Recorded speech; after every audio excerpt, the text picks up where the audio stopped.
Tradition associée à Pessa. Le Seder, ordre en hébreu. Il s'agit d'un repas rituel pris en famille. Le premier soir de Pessa en Israël et les 2 premiers soirs de la fête en diaspora. Il s'agit d'un des rituels festifs les plus observés au sein du peuple juif et du point de vue symbolique, l'un des plus importants.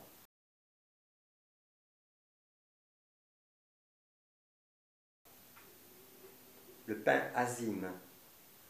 Il est interdit tout au long de la fête de détenir ou de consommer du levain.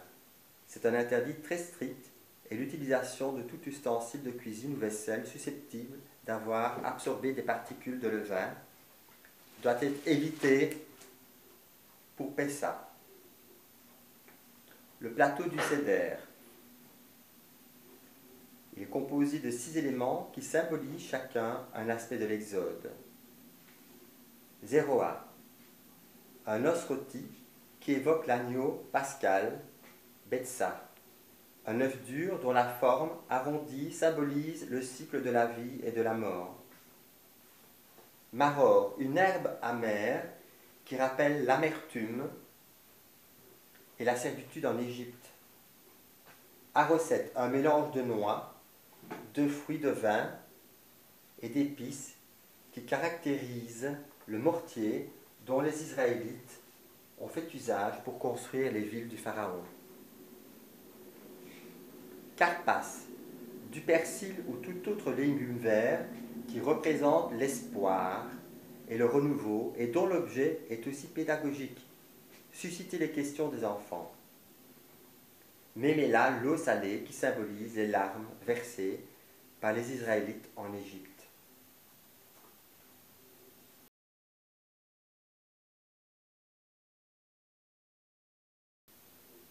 Les 4 coupes représentent 4 paroles de délivrance.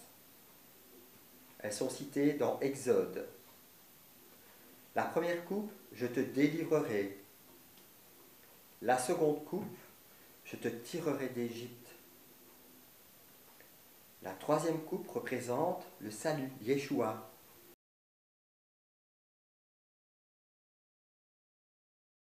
Je te sauverai. Et la quatrième coupe, je ferai de toi mon peuple.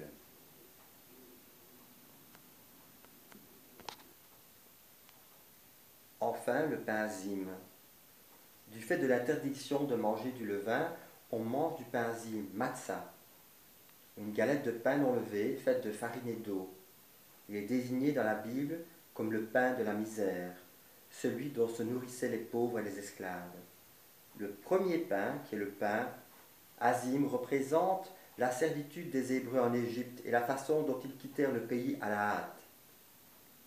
Le pain du dessus représente la manne dont a été nourri le peuple pendant 40 ans dans le désert. Et enfin, le troisième pain qui est caché représente le Messie. C'est ce pain-là que Jésus a utilisé en disant « Je suis le pain de vie ». Un bref coup d'œil sur la Pâque de l'Ancien Testament. Elle traite la délivrance des Israélites d'Égypte, des 10 plaies miraculeuses. Passover, non pour la Pâque. Cette nuit-là, je passerai dans le pays d'Égypte, et je frapperai tous les premiers-nés du pays d'Égypte, depuis les hommes jusqu'aux animaux, et j'exercerai des jugements contre tous les dieux de l'Égypte. Je suis l'Éternel.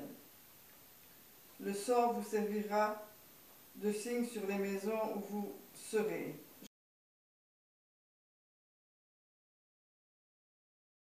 Je verrai le sang, et je passerai par-dessus vous. Et il n'y aura point de plaie qui vous détruise quand je frapperai le pays d'Égypte. Vous conserverez le souvenir de ce jour, et vous le célébrerez par une fête en l'honneur de l'Éternel. Vous le célébrerez comme une loi perpétuelle pour vos descendants. Le premier mois, le 14e jour du mois, entre les 2 soirs, ce sera la Pâque de l'Éternel. Et le 15e jour de ce mois, ce sera la fête des pains sans levain en l'honneur de l'Éternel. Vous mangerez pendant 7 jours des pains sans levain. Le premier jour, vous aurez une sainte convocation.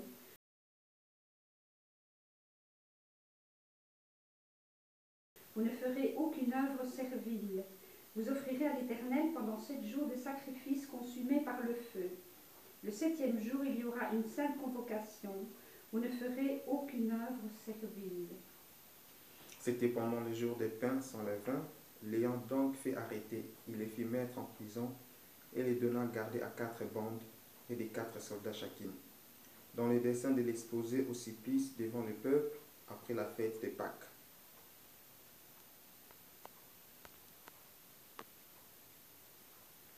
Faites disparaître le vieux levain, afin que vous soyez une pâte nouvelle, puisque vous êtes sans levain, car Christ, notre Pâque, a été immolé. Célébrons donc la fête, non avec du vieux levain, non avec un levain de malice et de méchanceté, mais avec les pains sans levain de la pureté et de la vérité. Le lendemain, Jean vit Jésus qui venait à lui et il dit, voici l'agneau de Dieu qui ôte les péchés du monde. Le passage de l'Écriture qu'il lisait était celui-ci. Il a été mené comme une brebis à la boucherie, et comme un agneau muet devant celui qui le tond. Il n'a point ouvert la bouche.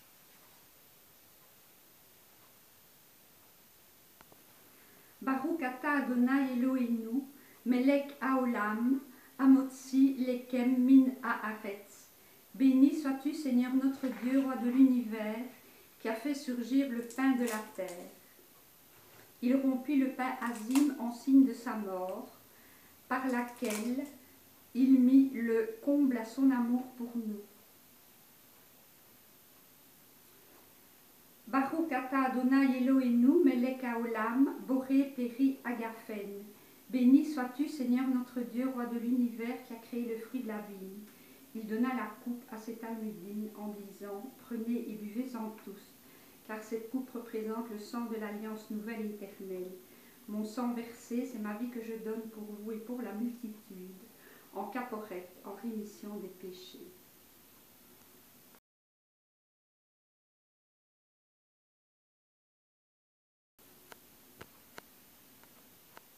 Qui a crié à notre message, et à qui les bras de l'Éternel a-t-il été révélé?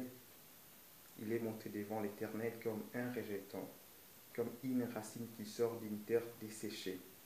Il n'a ni beauté, ni éclat qui ne les fasse regarder, ni apparence qui ne les fasse désirer. Méprisé, délaissé des hommes, homme de douleur et connaissant la souffrance, comme un homme devant qui on se couvre le visage, si méprisé que nous n'en faisions aucun cas. Cependant, il a porté nos maladies et il s'est chargé de douleur. Et nous pensions qu'il était frappé de Dieu, battu et affligé. Mais il était maîtrisé pour nos péchés et frappé pour nos iniquités.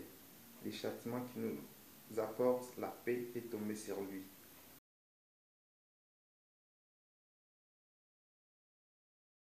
Et par sa maîtrise, nous avons la guérison. Nous étions tous errants comme des brebis. Nous suivons chacun son propre chemin, et l'Éternel a fait venir sur lui l'iniquité de nous tous.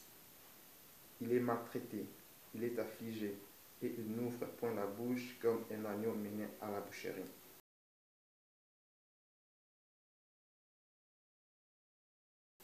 Comme une brebis muette devant celui qui la tond, et il n'ouvre point la bouche.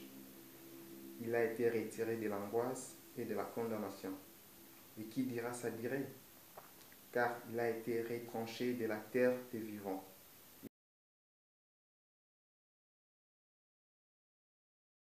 Il a été frappé pour les péchés de mon peuple. On lui avait assigné sa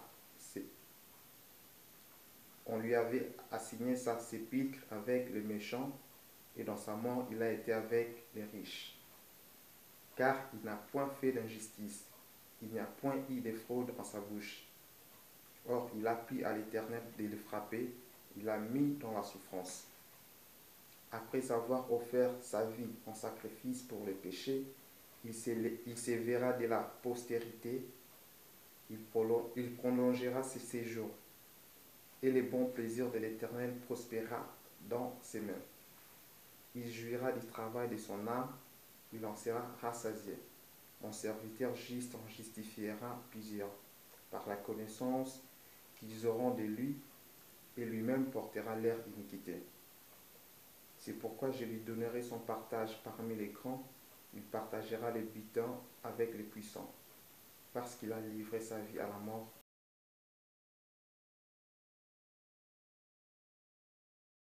Qu'il a été mis au nombre des méchants, qu'il a porté les péchés de plusieurs et intercédé pour les pécheurs.